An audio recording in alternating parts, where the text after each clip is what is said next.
Hello again and welcome back to the PhatPhish Guitar Studio. I'm Dave and this is another video in the series What's That Guitar? Taking a look and a listen to the various guitars I've got hanging up on the wall here and you'll see me using in YouTube videos. Today the guitar we're looking at is this one. It's my Epiphone Wildkat. Now I got this one, it wasn't a guitar I was particularly shopping for. A friend of mine who's got a real thing about Koa guitars certainly pointed one out to me. It was the Epiphone Wildkat. It was like a limited edition one with a Koa top, gold hardware. I think it had a gold Bigsby on it as well. And I thought, for the money, it was a very affordable guitar. I thought that's interesting. I'll see if I can track one down in the shop to have a play on. Missed my chance, like I say, they were limited edition, but I saw this is the regular model Wildkat, just like flame maple veneer on a maple top rather than Koa, but actually quite a nice guitar and not a whole lot of money, very affordable. And just thought it's a little bit different. It's the sort of thing. I haven't got a guitar with P90s at the minute. I haven't got a guitar with a Bigsby. I haven't had a guitar with a Bigsby for years and years and years. So I thought it had something a little bit different, so I kind of took a punt on it with the intention of just maybe playing it for a little while and then moving it on. But to be honest, it turned into a bit of a keeper. So as you can see, it's got F-hole, so it's a semi-acoustic guitar. It's actually the body is solid mahogany body, and what happened is they route out all this space here and here, so there's still like a solid centre block. I think it runs down about here. That the trem and the pickups mounted onto there. The bridge is in the solid centre block, so it's not completely hollow.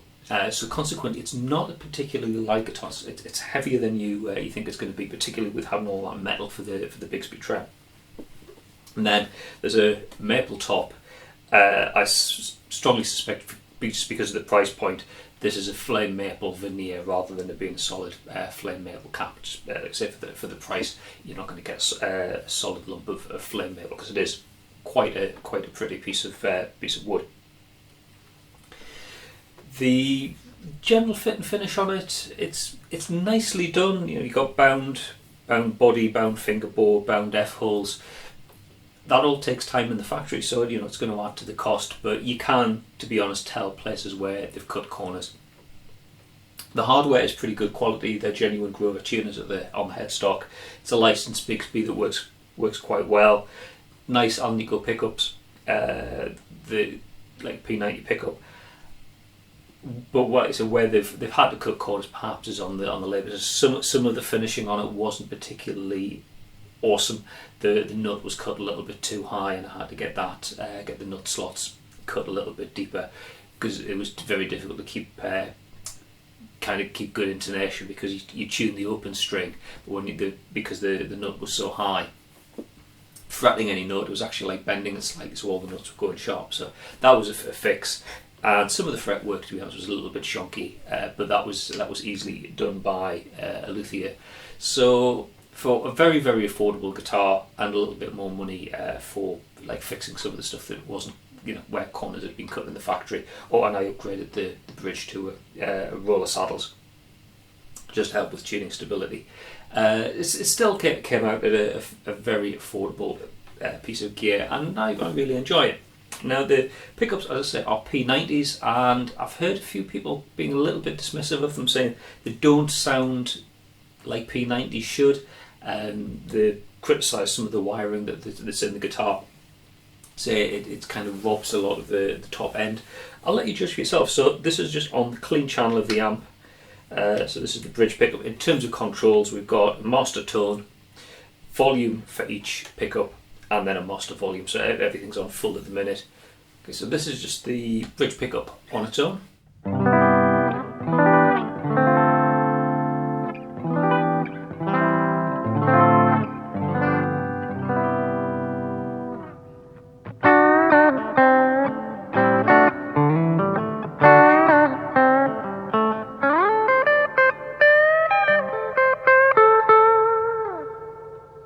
Both pickups together.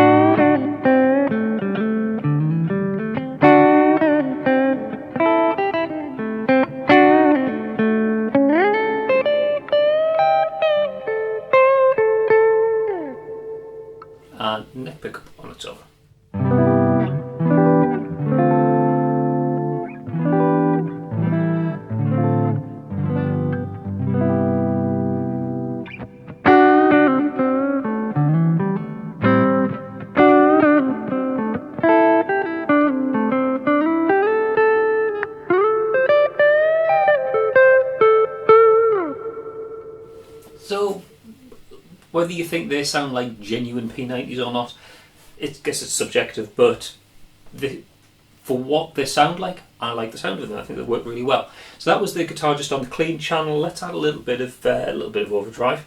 So I'm going to kick in. Let's have a Boss Blues driver and Frederick Effects Golden Eagle, just to put in a little bit of stacked grit. So neither of these have got the gain set particularly high, and we get some sounds like this. So on bridge pickup.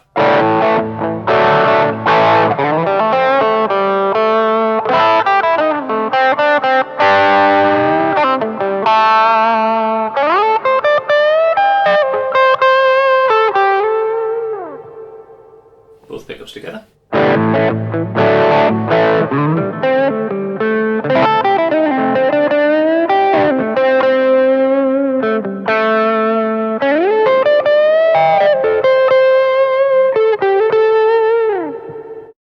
And the neck pickup on its own.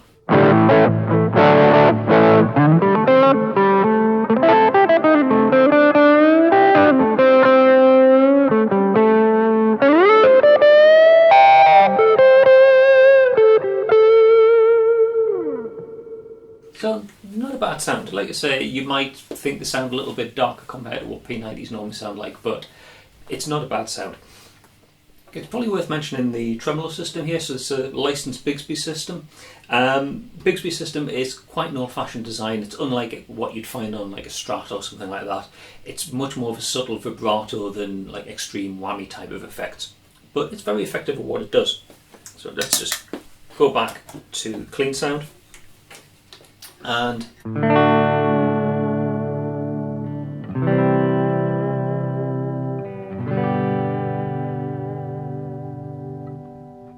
I can't really push the bar down. It's got some upward travel as well. But what it's doing is not the sort of drastic change in pitch you'd expect from a Strat trem or like a Floyd Rose if you put that much movement into the bar. But as a subtle vibrato, it's quite effective, and with a well cut nut. And like I say, I upgrade the bridge to one roller saddles. The tuning stability is pretty good. So there you go. That's the Epiphone Wildkat. Bit of a surprise guitar for me. One I wasn't expecting to hang on to, but I'm really enjoying it. It's a very, very useful guitar. So there you go. Hope you found that interesting. If you did, please click like down there. If you really enjoyed it and you want to see other videos that I post on the channel, then please click subscribe, which is also down there. You're welcome to leave a comment, but I don't always see comments that are left on YouTube videos. So if you've got a specific question that you want to ask me, whether it's about guitar gear, playing guitar, music theory, effects, anything at all, you're probably better off going here, filling that form in, sending your question in. That comes direct to me, so I'm guaranteed to see it, and I can get around to answering your question in a future video. Okay, that's all for now. Thanks very much for watching, and I'll see you next time. Bye for now.